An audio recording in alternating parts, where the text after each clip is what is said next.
Imagine building your dream home and choosing a shape that saves you tens of thousands of dollars or costs you way more than you planned simply because of how your house looks from above. Two of the most dramatic, eye-catching home designs right now are the U-shape and the A-frame. One wraps around a private courtyard like a luxury Mediterranean villa.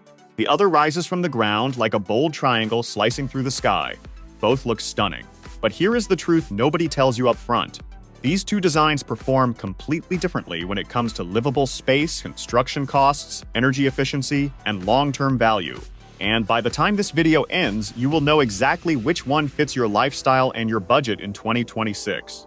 If you are new here, welcome to Affordable Homes and Plans, the channel where we break down home design with honesty, real numbers, and zero fluff. Hit that subscribe button right now and tap the bell so you never miss a video. And if you stay until the very end of this one, I am going to what is an A-frame home and why is it trending in 2026? Let us start with the A-frame. An A-frame home is exactly what it sounds like. The roof starts at or near ground level and rises steeply upward, meeting at a peak and forming the shape of the letter A. The roof and the walls are essentially the same structure. That steep triangular pitch is not just about aesthetics, it is functional engineering. Snow and rain slide right off. Wind resistance is strong. The silhouette is instantly recognizable and unmistakably dramatic. A frame surged in popularity back in the 1950s and 60s as affordable vacation cabins, especially in ski country and mountain terrain. But in 2026, they are back, and they are not just weekend retreats anymore. People are building modern A-frames as full-time residences, complete with floor-to-ceiling glass walls, open-concept interiors, high-vaulted ceilings, and smart home technology built right in. The design has evolved from rustic cabin to architectural statement piece, and the market has taken notice. What is a U-shaped home, and who is it really for now? Let us talk about the U-shape. A U-shaped home wraps around three sides of a central outdoor space, usually a courtyard, a garden, or a pool. Think of it as a rectangle with a chunk removed from the center front or back, creating two parallel wings connected by a main block. The result is a home that literally faces itself, creating a semi-enclosed private outdoor zone that feels like an extension of the interior. U-shaped homes have strong roots in Mediterranean, Spanish colonial, and mid-century modern architecture. You see them in California, Arizona, Texas, Florida, and increasingly across the UK and Australia, as builders look for ways to create private outdoor living without a sprawling backyard. The design is inherently private. Your courtyard is shielded from neighbors and the street. Your rooms open inward toward a space you control entirely. For families, multi-generational households, and people who love outdoor entertaining, the U-shape is genuinely one of the most thoughtful layouts you can build. The floor plan reality. How each design uses your space.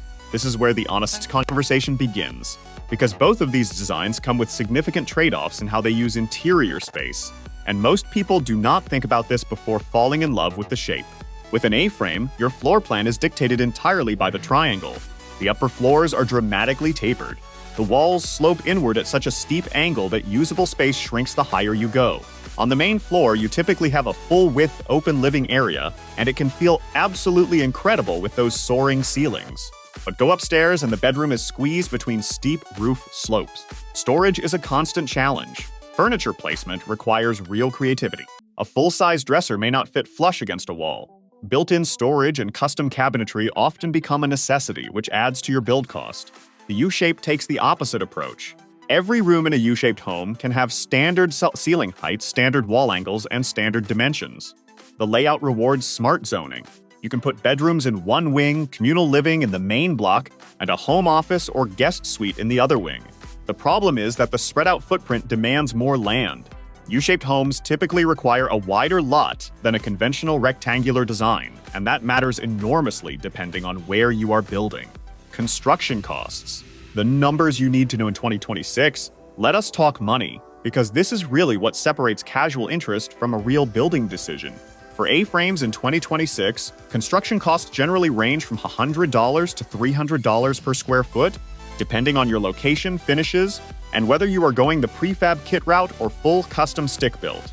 A modest 1,000 square foot A-frame can come in anywhere from $100,000 to $300,000. Prefab frame kits remain one of the most affordable ways to build a unique home anywhere in the country. Framing is typically 30 to 50% faster than a traditional home because of the simplified triangular structure, which cuts labor costs significantly. For budget-conscious builders, especially those going with a small off-grid shell in the 300 to 500 square foot range, the A-frame can genuinely be one of the most cost-effective unique home styles you can build right now. But here is the catch with A-frames. The interior complexity adds cost in ways people overlook. Custom built-ins, specialty windows, loft framing, and the mechanical systems required to heat and cool a tall vaulted space all push your budget up. And a frame does not automatically mean affordable, especially for modern glass-heavy designs where floor-to-ceiling glazing panels can cost more than the framing itself. For U-shaped homes, costs are higher on average. A well-designed U-shaped home of around 1,500 square feet typically runs $175 per square foot or more depending on complexity. The extended foundation, the additional roofline corners, and the extra plumbing and HVAC runs as a spread-out footprint, demands all add up. You are essentially building what functions like a larger home in terms of systems, even if the square footage is modest. You will also likely need 2 HVAC zones to properly condition both wings. Drainage and grading in the central courtyard requires careful engineering, particularly if you are building in a wet climate. These are real costs, and contractors who have not built U-shaped homes before sometimes underbid them because they underestimate the complexity. Energy efficiency. Which design keeps your bills lower energy performance is something both designs handle very differently. And in 2026, with updated energy codes in most US states, this matters more than ever. The A-frame has a natural efficiency advantage in cold climates.